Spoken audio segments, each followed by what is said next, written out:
All right, this tutorial is going to be about evaluating trig functions, specifically in terms of radians. So finding the cosecant of 17 pi, or basically any amount of radians, being able to evaluate it in terms of exact values. So it would have to be something that's coterminal with 0, 30, 45, 60, or 90 degrees in terms of radians, right? This would be 0 radians.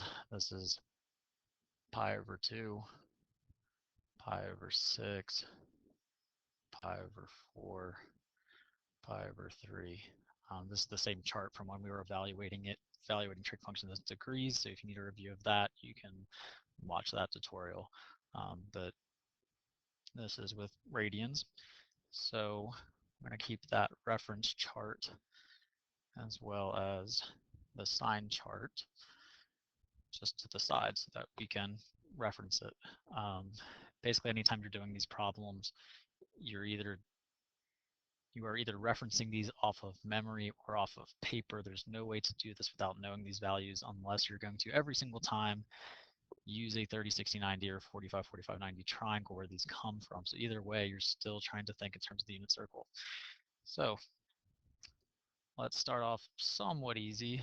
Let's say if I'm finding the cosine, and I'll make it a positive, let's say 17 pi over 6.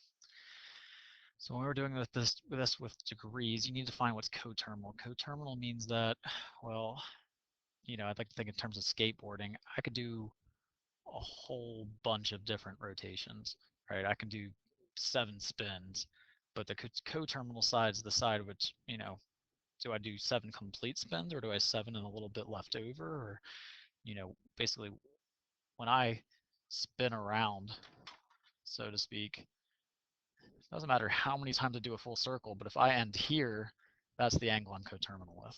So it doesn't matter how many rotations I'm taking. So we need to take off those excess rotations so that we're just looking in terms of between 0 and 360 or 0 and 2 pi. All right, so normally we subtract 360 degrees or add 360 degrees in terms of degrees, but for that this would be plus or minus 2 pi, or multiples thereof. All right, now in terms of fractions, I'm going to have to double the denominator so I can take away 12 over 6. 12 over 6 is 2, right? 12 over 6 pi. So what's coterminal would be 5 pi over 6. All right, so 17 pi over 6 is coterminal because if I just take off that full rotation, it's coterminal with 5 pi over 6.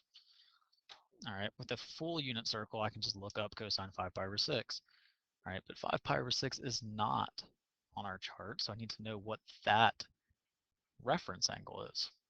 All right, so if I look real quickly, right, 5 pi over 6 would be about here. Right, this is 5 pi over 6. The reference angle is the angle it forms with the x-axis. This is going to be pi over 6. Similarly, I can convert that to degrees. This was 150 degrees. This would be 30 degrees. All right, so the reference angle would be pi over 6, but we're in the second quadrant. All right, 150 degrees or 5 pi over 6 in quadrant 2. So reference angle would be pi over 6. But since it's quadrant 2, it's going to be negative. So I'm looking at here on my chart, right? I can see that, well, cosine of pi over 6 is root 3 over 2, but since it's quadrant 2, it's negative. So this comes out to negative root 3 over 2. So that is the cosine of 17 pi over 6. So the only time you would have to use coterminal is if it is greater than 2 pi or less than 0. The only time you would use a reference angle is if the coterminal angle is not in the first quadrant. Because if it's first quadrant, you can just look off the chart. And then, of course, you state the quadrant if it's not the first quadrant because you need to determine, right? So the quadrant here is determining the sign. All right, so it's a 3-step process. All right, quadrant to determine sign.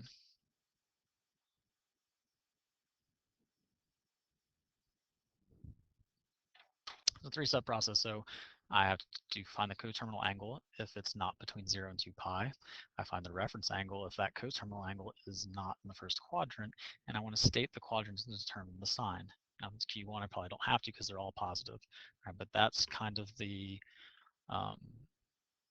framework that I want to work out of. All right.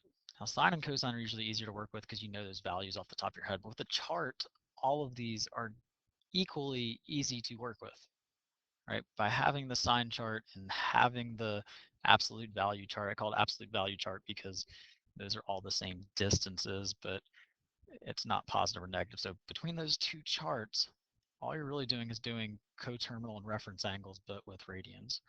So let's say cosecant of negative 33 over 4 pi. All right, well, I'm like, okay, I don't like this because it's negative. It's not between 0 and 2 pi. So I can add and subtract multiples of 2 pi. For this one, that would be 8 over 4 pi. All right, so 8, 16, 24, 32. These are all too small. I can add 40. So if I add 40 to negative 33, I should get 7 over 4 pi. All right, again, found the coterminal by adding or subtracting multiples of 2 pi. Then I need to find the reference angle. So, all right, it would be here. Oops, that would be 5 pi over 4. All right, it's here, so I know it's going to be quadrant 4. And the reference angle is the angle it forms with the x-axis, so this is pi over 4. So this is going to be the same thing as the cosecant of pi over 4, but in quadrant 4. Well, cosecant is the reciprocal of sine. Sine's negative. Sine's the y. It's negative in quadrant 4. So I can look at cosecant of pi over 4. Well, cosecant of pi over 4 is root 2. For this, it would be negative. So it's negative root 2. All right, again, three-step process. I want to find a coterminal angle, so in between 0 and 2 pi, so I'm adding, subtracting multiples of 2 pi. Then, if I'm not in the first quadrant, I need to find the reference angle that would be in the first quadrant. Right, and we color-coded those on previous tutorials of what angles are reference angles to each other. Then, I can look up that reference angle in the chart, and then I have to determine if it's positive or negative depending on what quadrant it's in. All right, let's do one more. And again, if you're struggling with this and you did not see the previous tutorial where this, I mean, obviously this is much easier with the chart, but being able to come with that chart, it really comes down to knowing your unit circle values of sine and cosine, and then knowing tangent is sine over cosine, cosecant's 1 over sine, secant's 1 over cosine, and cotangent is cosine over sine. And that's how you find all the other values. And if you want to see a tutorial of that, you can look up the evaluating trig functions, but with degrees. So this will be the last one I do. Let's do, I don't know, tangent. And let's do tangent of, let's say, 5 pi. All right, well, let's just make it easy because I can subtract 2 pi, or I don't have to deal with the fractions. So this would be, right, tangent of pi. Right, these are coterminal with each other. Now here's the weird part. What's the reference angle? It doesn't make an angle with x, right? So technically, right, pi's right here. The angle it makes with the x is 0 degrees, so the reference angle would be 0. If I got one that was up here, the angle would be 90 degrees, so the reference angle is 90. So I would be looking up the tangent of 0. The tangent of 0 is 0. Right, so the reference angle was 0. It's a little bit strange. Right, but remember, reference angles are the angle it forms with the x-axis, and if I'm here, the angle's still 0. All right, so, and then that's 0. So let's look at one more, just so you can see if it was 90 degrees. So I guess I'm already giving it away. So I can change this problem real quickly. Let's say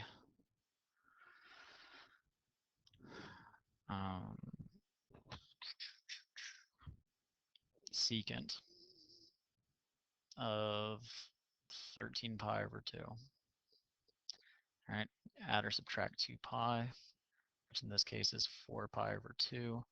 So I can subtract 4, 8, 12. 12 is a large number I can subtract. So I can then use my coterminal angle of pi over 2, because I subtracted three full rotations.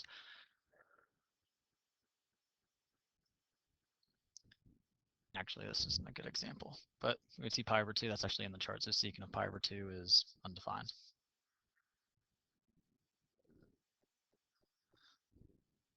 All right, and we'll look at one more. Let's look at, I don't think we've done one with cosecant. No, we have cotangent. So if I have cotangent of 15 pi over 2,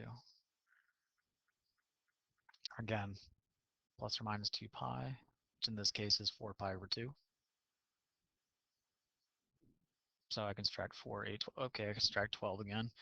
Cotangent of 3 pi over 2. So I wanted this example because this is not in the chart, and you have to know whether you would refer to 0 or 90. All right, so that's coterminal.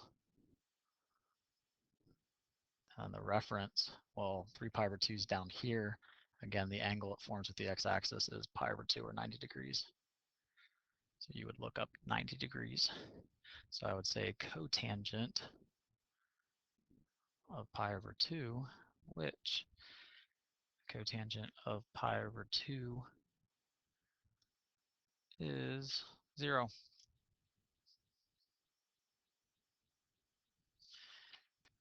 Right, and if you look at 90 degrees, the only dangers you'd have to worry about would be cosecant and sine, because undefined and 0 doesn't matter if they're positive or negative. So in terms of sine or cosine, I would still think, okay, this would be negative, but there's no negative 0, but right, I'm kind of between the third and fourth quadrant. That would be negative in terms of sine, right?